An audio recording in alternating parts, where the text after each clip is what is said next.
किसान भाइयों नमस्कार। स्वागत है आप सभी का आई इंडिया के विशेष कार्यक्रम खेती किसानी में। पिछले सप्ताह आप सभी ने धान में लगने वाले कीट रोग, खरपतवार प्रबंधन और नकली कीटनाशक की पहचान जैसे महत्वपूर्ण बिंदुओं पर जानकारी हासिल की थी। एक बार फिर मौजूद हैं हमारे विशेष कार्यक्रम खेती किसानी में कृषि विज्ञान केंद्र कटिया के वैज्ञानिक डॉक्टर दयाशंकर श्रीवास्तव जी। आज हम इनसे ऑर्गेनिक खेती के विषय में जानकारी हासिल करेंगे। डॉक्टर साहब, स्वागत है आपका हमारे विशेष कार्यक्रम में। डॉक्टर साहब, इस समय अगस्त महीने में केले की खेती का उपयुक्त समय है ऐसा बताया जाता है। किसान भाई अगर केले की खेती करना चाह रहे हैं तो खेत की तैयारी कैसे करें, इस पर थोड़ी चर्चा करना चाहेंगे। बिल्कुल, जैसे जो किसान भाई इस समय केले की खेती करना चाह रहे हैं और देखिए सही समय चल रहा है केले की पौध लगाने के लिए। तो ज़्यादातर जो किसान भाई जो ग्रांडिने प्रजाति है G9 जिसको हम बोलते हैं, वही प्रजाति ज़्यादा उपयुक्त है किसान भाइयों को। तो उसके लिए बुकिंग जो है जिन्होंने पहले करा ली होगी, निश्चित तौर पे इस समय पौधे आ गए होंगे। लेकिन ये बात ध्यान रखने की, जो पौधे हैं, पौधे का जो मोटाई है वो 5 सेंटीमीटर तक होना चाहिए और पत्ते उसमें जो है वो 4 से 5 पत्ते होने चाहिए। तो अगर ये पौधे, क्योंकि उसके बाद वो उनका विकास जो है संभव है, अगर इससे पौधे छोटे हैं तो वो आगे चल करके बहुत समस्या पैदा हो जाएगी। तो ये बात ध्यान रख लें कि पौधे की गुणवत्ता हो, विश्वसनीय जो नर्सरी हैं वहीं से लें, जो सरकार द्वारा प्रमाणित जो पौधशालाएँ हैं उन्हीं से आप पौधे की बिक्री खरीद करें। क्योंकि बहुत सारे ऐसे जो है इस समय लॉकडाउन के समय में इस समय पौधे मिल नहीं पा रहे हैं और किसान भाई परेशान हैं। तो ऐसे में जो है अगर कोई बिचौलिया या कहीं से कोई कहे कि हम पौधे की आपूर्ति कर रहे हैं और वो विश्वसनीय नर्सरी से नहीं लिया, तो आगे चल करके समस्या हो जाएगी। क्योंकि ये साल भर की फसल है और लंबी फसल होने के कारण अगर पौध में ही गड़बड़ी हो गई तो आगे चल करके इसमें किसान को बहुत नुकसान होना पड़ता है। तो पौध की विश्वसनीयता देख लें, साथ ही साथ खेत की तैयारी जो है, जो आपकी खेत की तैयारी करनी है वो खेत को अच्छी तरह तैयार कर लें। और भूमि शोधन और मृदा शोधन, वो जो पौध शोधन और भूमि उपचार जो है ये जरूर कर लें। इसके लिए करना क्या है, किसान साथियों को, जो अपने पौध लाए हैं, पौध को आपको जो भी पौधे हैं पहले एक दिन उसको रख दें और उसके बाद जब आपको लगाने के लिए हो तो आप ट्राइकोडर्मा और सुडोमोनास, ये दो जो है जैविक हमारे उपचार के लिए प्रयोग करना है। आपको कैसे करना है, 5 ml प्रति लीटर के हिसाब से घोल बनाएं, थोड़ी सी गुड़ की घोल की मात्रा इसमें लगा दें ताकि ये चिपक जाए अच्छी तरीके से जड़ों में, और पौधे को 10 मिनट तक इसमें उपचारित कर दें। उपचारित करने के बाद आप जो है लगाने के लिए पौधे को तैयार है। अब आपकी खेत की जो है, खेत को भी शोधन करना है, क्योंकि जो पौधे क्या बोलते हो जमीन में जिसमें आप लगाने जा रहे हैं वहां भी कीड़े और बीमारी हो सकते हैं, खासतौर से सूत्रकृमि। तो इसमें विशेष तौर से क्या ध्यान रखना है कि ट्राइकोडर्मा आपको गोबर की खाद में, ट्राइकोडर्मा क्या बोलते हैं, 2 से 3 किलो जो है अगर आपको प्रति हेक्टेयर के हिसाब से कर रहे हैं तो उसमें ले लें और 1 क्विंटल गोबर की सड़ी खाद में डाल दें। और डालने के बाद गुड़ का घोल आप नीचे डाल दें और उसको 15-10 दिन के लिए पहले से छोड़ दें। यानी ये तैयारी आपको करनी है जब आप पौधे का ऑर्डर कर रहे हो या अगर आप पौधे लगाने जा रहे हो। तो अगर आपके पास समय मान लीजिए नहीं है तो तत्काल भी आप इसको खेत के समय डाल सकते हैं, या पौधे पौधे में भी आप डाल सकते हैं। जो है अगर आप नहीं कर पा रहे हैं, पौधा लगाने के लिए देरी हो रही है, तो इसको जहाँ जो थाले बना रहे हैं, जहाँ पौधे लगा रहे हैं, उस जगह पे भी इनको आप डाल सकते हैं।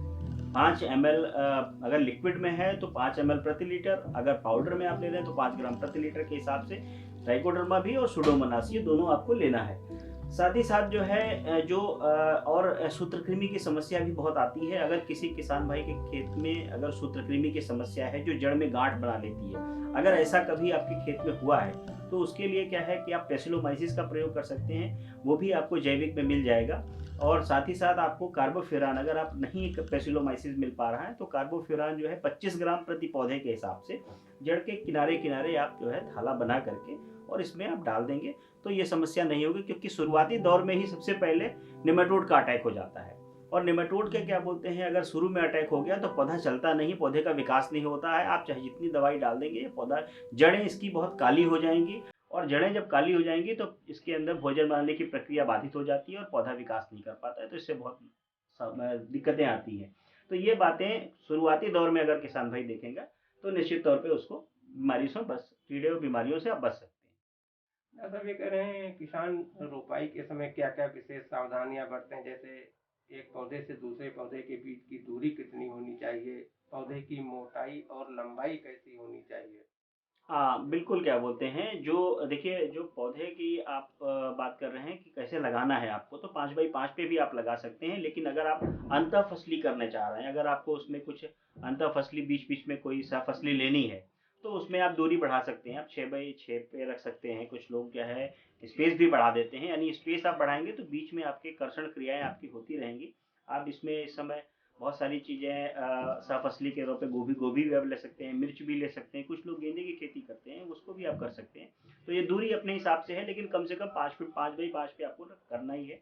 तो ये आप दूरी थोड़ा-सा रखेंगे तो आपको इसमें एक उचित मात्रा में आपको बाद में अच्छी संभावना है। जल निकास की अच्छी व्यवस्था कर लें, क्योंकि धान में पानी केले की बात करें तो केले में पानी की बहुत आवश्यकता होती है। तो ऐसा करें कि हम साइड में किनारे-किनारे हम पानी लगाते रहें। मेन पौधे पे पानी नहीं देना है, किनारे ऐसी नलिकाएँ बन जाए कि जिसमें साइड में हम पानी दे सकें। तो इसमें जो है इसकी अच्छी वृद्धि हो जाएगी। साहब ये कह रहे हैं केले की पौध के लिए किसानों को क्या-क्या पोषक तत्व प्रबंधन करना होगा? इस पर ज़रा विस्तार से चर्चा कर लीजिए। जी, बिल्कुल क्या है, जो किसान भाई केले का फसल ले रहे हैं, आप देखिए कि उसमें जो है एक पौध को अगर हम आवश्यकता उसकी बात करें तो उसमें लगभग 200 ग्राम जो है नाइट्रोजन जो है 60 ग्राम जो है फास्फोरस और 300 ग्राम उसको जो है पोटाश की जो है चाहिए, आवश्यकता है होती है। तो ये हमें देना ही देना है जो है, और इसको कैसे देना है, एक भाग में नहीं देना है, लगभग इसको 9 भाग में देना है। यानी इसमें जो है आप 30 दिन के बाद, इस समय एक तो जो है पौधा के जब हम लगाते हैं उस टाइम पे हमको देना है, उसके बाद 30 दिन के बाद देना है, फिर 75 के दिन के बाद देना है, फिर 125 दिन के बाद देना है, यानी लगभग 30 से 40 दिन का अंतराल रखना है। और बारी-बारी से जैसे हम खाना खाते हैं, थोड़ी-थोड़ी देर पे कुछ न कुछ खाते हैं, ऐसे ही पौधों को देना है। तो यानी 200 ग्राम नाइट्रोजन, 60 ग्राम फास्फोरस और 300 ग्राम जो पोटाश की बात हो रही है, इसको 9 पार्ट में आपको करना है। और करने के लिए अलग-अलग तरीके के मॉलिक्यूल है। कैसे आप देंगे? इसको आप यूरिया के माध्यम से भी दे सकते हैं, डीएपी पोटाश के म्यूरेट ऑफ पोटाश भी दे सकते हैं। इसमें भी इनके सबके अलग-अलग इसमें जो है मात्रा होती है। साथ ही साथ जो है कुछ जल घुले वाटर सॉल्युबल भी हैं, वाटर सॉल्युबल में भी दे सकते हैं, जैसे 12-32-16 है, 19-19-19 है, 0-52-34 है, इस तरह के कॉम्बिनेशन आते हैं। इसमें भी मात्राएं करके बैलेंस करके आप दे सकते हैं। तीसरी बात यह है कि आप जैव उर्वरक के रूप में भी इसको दे सकते हैं, यानी आप एजोटोबैक्टर है, पीएसबी है, केएसबी है, जिंक सॉल्युबलाइजिंग बैक्टीरिया है, इनका भी प्रयोग करके दे सकते हैं, मात्रा पूरी कर सकते हैं। साथ ही साथ गोबर की खाद, केचुआ की खाद, मुर्गी की खाद बहुत जरूरत है। केला में अगर आप मुर्गी की खाद डाल रहे हैं तो आप देखेंगे कि लगभग बहुत सारी चीजों की सूक्ष्म पोषक तत्वों की पूरी होती रहेगी। तो इसमें आप पौधा बहुत अच्छा विकास करेगा, और लगभग क्या बोलते हैं आप देखेंगे बहुत कम से कम रसायन आपको डालना पड़ेगा। यानी केचुआ खाद, मुर्गी की खाद और बकरी की खाद, अगर आप इसका प्रयोग ज्यादा से ज्यादा मात्रा में करते हैं, यानी 5 कुंटल अगर बीघे के हिसाब से केचुआ खाद कर लें, 1 कुंटल बीघे के हिसाब से मुर्गी की खाद और 1 कुंटल बीघे के हिसाब से बकरी की खाद अगर आपने डाल दिए तो ज्यादातर पोषक तत्व तो आपके प्रबंधन हो जाएंगे। उसके बाद जो चीजें बची उसमें आप जैव उर्वरकों का प्रयोग करेंगे, बायो एनपीके डाल सकते हैं आप, एनपीके के भी रसायन में एनपीके के भी अलग अलग फार्मूलेशन भी प्रयोग कर सकते हैं। और उसके बाद आप जमीन में आपको करना है जो दानेदार जो उर्वरक हैं वो आपको रोपाई के समय ही दिए जाएंगे, और जो बाद में आपको उर्वरक प्रयोग करने हैं वो जल में घुलने वाले, यानी जब पौधा लग जाए, विकास करे, उसके बाद उसमें जल में घुले वाले उर्वरक प्रयोग आप करेंगे तो पौधे की बढ़वार अच्छी होगी। कभी भी खड़ी फसल में आप दानेदार उर्वरकों का नहीं, क्योंकि अगर आप डीएपी ऊपर से डाल देंगे तो वो ऊपर ही पड़ी रहेगी और आपका पैसा काफी नुकसान हो जाएगा। तो इसमें जो है जो भी दानेदार उर्वरक होते हैं, इसीलिए कहा गया नीचे खाद ऊपर बीज, यानी नीचे खाद रहेगा ऊपर बीज रहेगा तो पौधा बड़ी आराम से ले लेगा, यानी जड़ के नीचे वो जाना चाहिए। अगर दानेदार है तो जड़ के नीचे होना चाहिए। तो इस तरह से अगर आप करेंगे तो पोषक तत्व प्रबंधन आप कर लेंगे। तो सर ये कह रहे हैं लगभग 1 साल 14 महीने में फसल तैयार होती है, तो इसमें कई समय समय पर कीट रोगों का हमला होता रहे होगा, उसके लिए किसान भाई क्या करेंगे? बिल्कुल देखिए किसान साथियों, ये लंबी फसल है, बहुत ज़्यादा लाभ मिलता है, लेकिन जब लाभ मिलता है तो कीड़े बीमारी भी आ जाते हैं। आप देखेंगे केले में लंबी अवधि की फसल है, बहुत कीड़े परेशान करते। सबसे पहला जो कीड़ा जो शत्रु इसके लिए है वो सूत्रकृमि है, जो स्टार्टिंग में आ जाता है। जैसा मैंने पहले बताया आपको कि 1 हफ्ते के बाद ही ये सूत्रकृमि लग जाता है, जड़ें काली हो जाती हैं। उसके लिए आपको कार्बोफ्यूरान सिंपली आप डाल दीजिए, या इसको अगर आप नहीं डाल पा रहे हैं तो फ्लूओपाइरम एक केमिकल है, उसको भी आप यूज़ करके ज़मीन में आप डाल सकते हैं। हैं, 1 ml प्रति लीटर के हिसाब से घोल बनाएं और नीचे पानी के साथ आप चला करके डाल दें।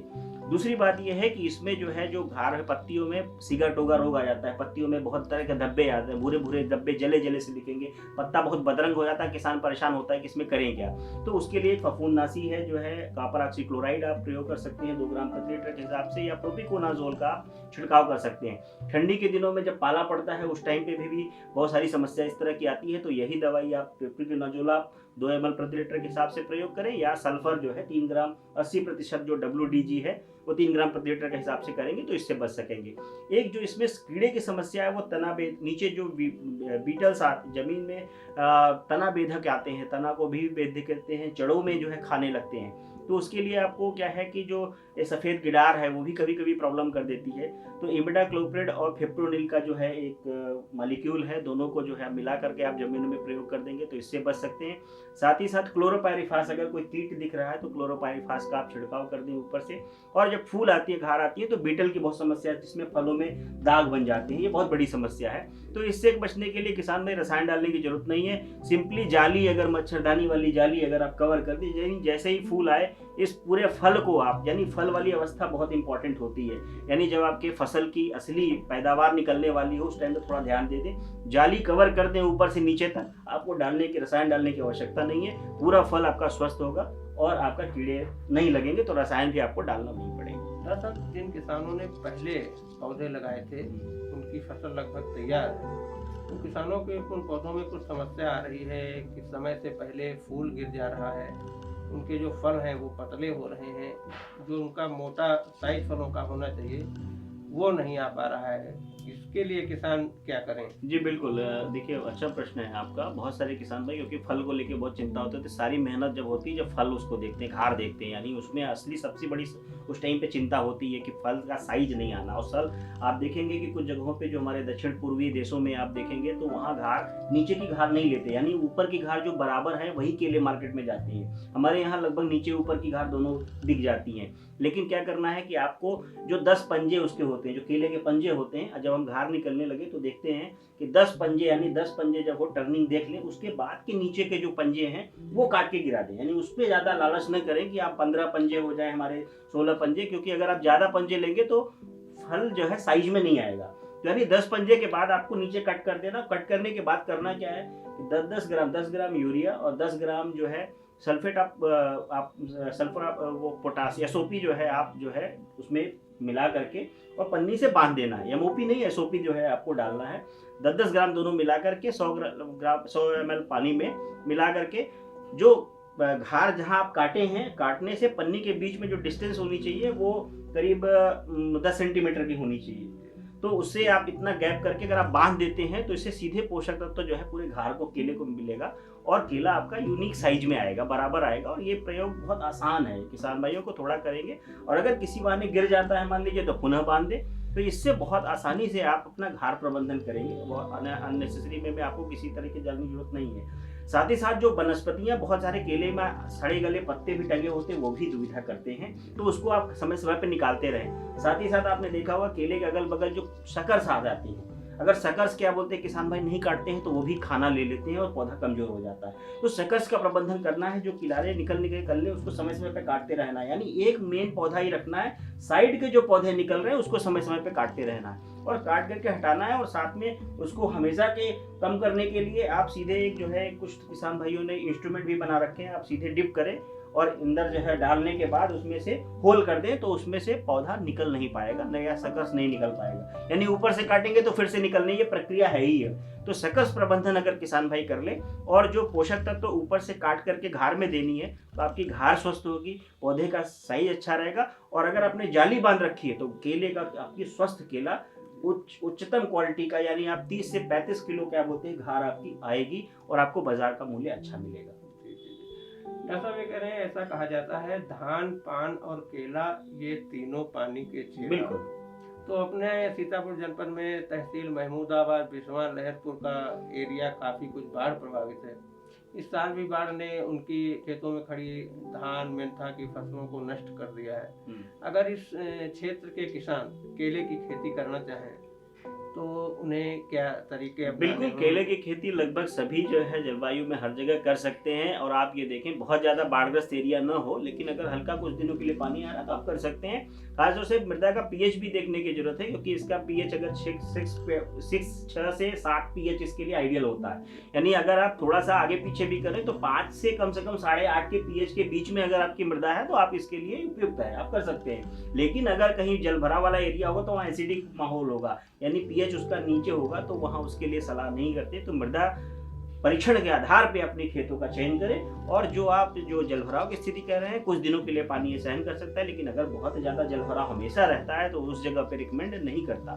तो उस जगह पे जो है, उस जगह पे वो ना करें और अपनी जलवायु में करें और सुरक्षित पौध आप लें। और इन विधियों को, अगर आप छोटी-छोटी बातें हैं, इन बातों को अगर आप ध्यान रखेंगे तो निश्चित तौर पे आपका उत्पादन बढ़ेगा। यही हमारा प्रयास है कि आप जानकारी लें और जागरूक रहें। किसी तरीके की अगर आपको समस्या मिले तो कृषि विशेषज्ञों की राय जरूर ले लें। बिना किसी अपनी जानकारी के दुकानदारों की सलाह से दवाओं का प्रयोग न करें। तो उनसे अगर आप निजात रहेंगे तो आपकी लागत भी बचेगी, आपको मुनाफा होगा।